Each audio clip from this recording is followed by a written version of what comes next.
안녕하세요. 소쿨극장의 재미있고 기이한 옛날 이야기입니다. 오늘은 평양 지방의 설화, 대동강 홍수 때 뱃사공에게 생명을 빚진 뱀과 노루가 그 은혜를 갚는 이야기입니다. 구독과 좋아요 부탁드립니다. 고맙습니다. 그러면 시작하겠습니다. 어느 때인가 관북지방에 거의 보름 동안이나 큰 비가 쏟아져서 평양의 대동강까지 넘치는 일이 있었다. 홍수가 나자 그 막던 대동강물은 다 어디로 가버리고 보기에도 흉측한 황토물이 흉흉하게 물결을 치며 마구 흘러내려왔다.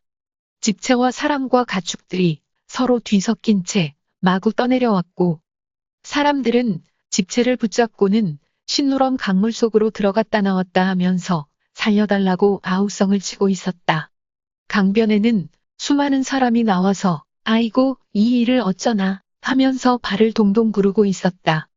그러나 성난 강물이 무서워서 구조할 생각은 아예 엄두도 못 내고 모두 멍하니 바라보고만 있었다. 그때 대동강 주변에서 고기잡이로 생계를 꾸리던 이생이란 뱃사공이 죽음을 각오하고는 팔을 걷어붙이고 나섰다. 어차피 한 번 죽지 두 번 죽겠냐? 사공은 크게 기합 소리를 내더니 무섭게 설쳐대며 철렁철렁 요동치는 강물 속으로 그야말로 불면 날아갈 것 같은 가랑잎 같은 고기잡이 배를 타고 뛰어들어갔다.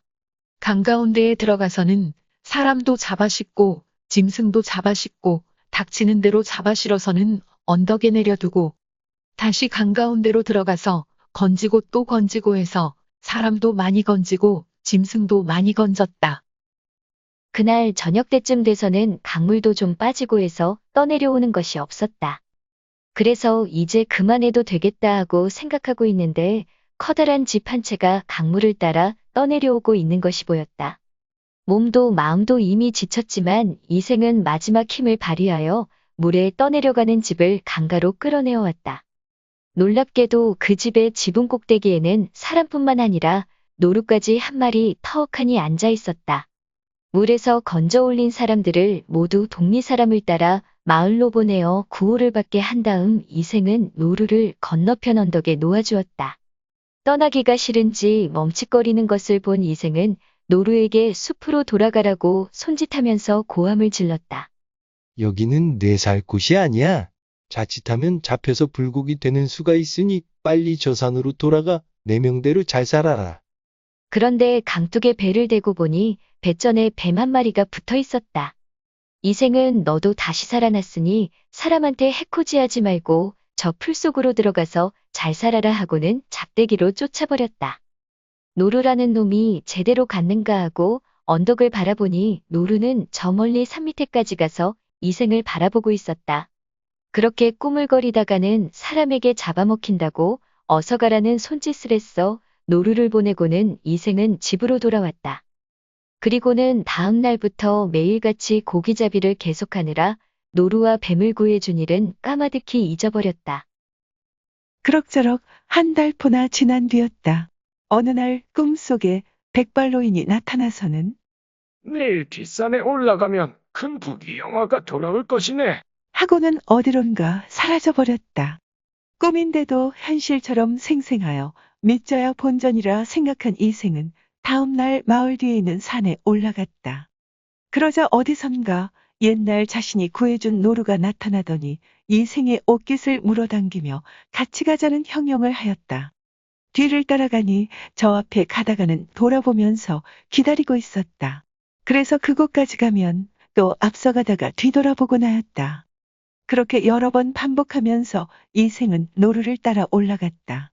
노루는 한참 산으로 올라가더니 산등성이 어떤 큰 바위 밑에까지 가서는 발로 땅으로 비며 파라는 신용을 하였다. 이생은 참 별일도 다 있다 하고 생각하면서도 나뭇가지를 구해다가 파보았더니 커다란 괴짝이 있었다. 열어보니 이게 웬일인가? 금은 보화가 가득 차 있었다. 그것을 가져다가 팔아서 이생은 백발노인의 말 그대로 정말 큰 부자가 되었다. 이것을 몰랄 일을 겪은 사람들을 구제하라는 하늘의 명령으로 여긴 이생은 몰랄 일 때문에 상심에 빠진 사람들을 일일이 찾아가서는 남모르게 집과 땅을 사주고 잘 살 수 있도록 도와주었다. 그러자 물에 떠내려가던 것을 구조해 주었던 사람 중에서 어떤 심술궂은 자가 이생을 관아에 밀고 하였다. 강에서 고기나 잡아 겨우 끼니를 잇던 자가 벼락부자가 되었으니 도적질을 하지 않고는 그렇게 될 리가 없다고 판단한 것이었다. 이생이 관아에서 고문을 당하여 죽으리기에 처했을 때였다. 하루는 옥사 안에 앉아서 졸고 있는데 무엇인가가 발등을 꽉 물어서 깜짝 놀라 눈을 번쩍 떠니 뱀이 와서 물고는 냅다 도망을 쳤다. 이게 도대체 무슨 꼴이냐 하고 주무르는데 아파서 견딜 수가 없었다. 조금 있으니 발등이 퉁퉁 부어 올랐다. 이제 곧 죽게 생겼지만 어찌할 도리가 없어 내 명줄이 여기까지인가 보다 하고 반쯤 정신을 잃고서는 끙끙 앓고 있었다. 그런데 저녁 무렵이 되어서 발등이 간질간질하기에 반쯤 눈을 뜨고 내려다보니 아까 그 뱀이 결명자잎과 목화잎을 물고 나타나서는 이생의 상처에 붙여주고 있었다. 그것 참으로 이상한 일이구나 하고 그대로 두고 봤더니 상처에서 진물이 줄줄 흐르기 시작하더니 차차 부은기가 빠졌다. 그러더니 그날 밤을 자고 다음날 아침이 되니 신기하게도 씻은 듯이 몸이 나았다.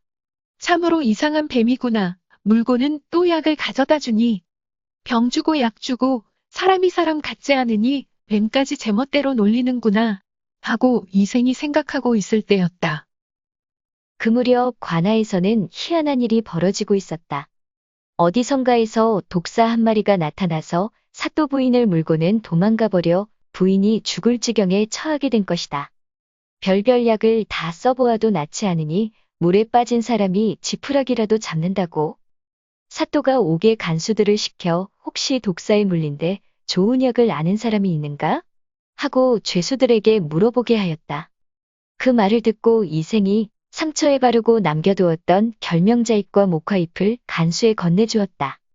사또 부인의 상처에 이생이 보낸 결명자잎과 목화잎을 바르고 하룻밤이 지나자 깜쪽같이 상처가 아물어버렸다.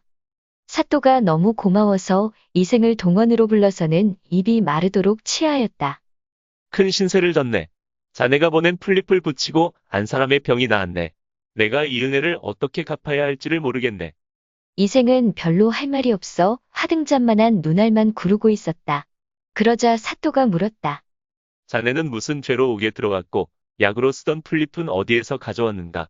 이생은 사또의 다정한 음성에 마음이 열려 눈물을 흘리면서 대동강 홍수 때부터 지금까지 벌어진 일을 앉은 자리에서 쫙 풀어냈다. 사또는 이생의 말을 듣고 한편으로는 크게 감흡하고 한편으로는 크게 화를 냈다.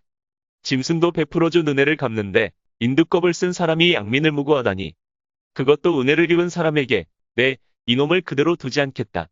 사또는 간수를 불러 이생을 풀어주라고 명했다. 그런 다음 죄 없는 이생을 관가에 고발한 그 머리 검은 짐승을 잡아들여서는 법에 따라 형틀에 묶어 곤장을 치고는 멀리 섬으로 유배 보냈다. 그 후 이생은 대동강변의 청벽에 올라 인불구라 쓰고는 사람은 구할 필요가 없다. 사람은 동물만도 못하다며 한탄하였다고 합니다. 이 설화는 시혜와 보온이라는 관계의 윤리를 보여줍니다. 보온은 동물조차도 지키는 보편적 윤리이자 의무입니다. 또한 이 설화는 인간의 이중적 성격을 보여줍니다. 인간은 때로 아무 조건 없이 은혜를 베풀기도 하지만 동시에 은혜를 배반하기도 하는 모순적인 존재라는 것입니다. 오늘 이야기는 여기까지입니다. 고맙습니다. 참고 문헌 및 출처 소개 올립니다. 한국구비문학대계와 서병재 선생이 편찬한 영엄실화 전설집에서 아이디어를 가져왔습니다. 지역엔 문화의 기사, 한국인의 통과 의례, 관혼상제와 한국학중앙연구원의 향토문화 전자대전도 참고했습니다. 국립중앙박물관의 그림인 조선시대 화가 심사정의 선유도와 청남 권영한 선생의 홈페이지에서 불도를 닦는 신선들, 그리고 다음 블로그 비밀의 정원과 순수 자연여행에서 사진을, 하늘소리에서 그림을 빌렸습니다. 그리고 1위 3RF에서는 사진 몇 장을 가져왔습니다. 소쿨극장입니다. 다음 주 화요일 10시에 뵙겠습니다. 고맙습니다. 안녕히 계십시오.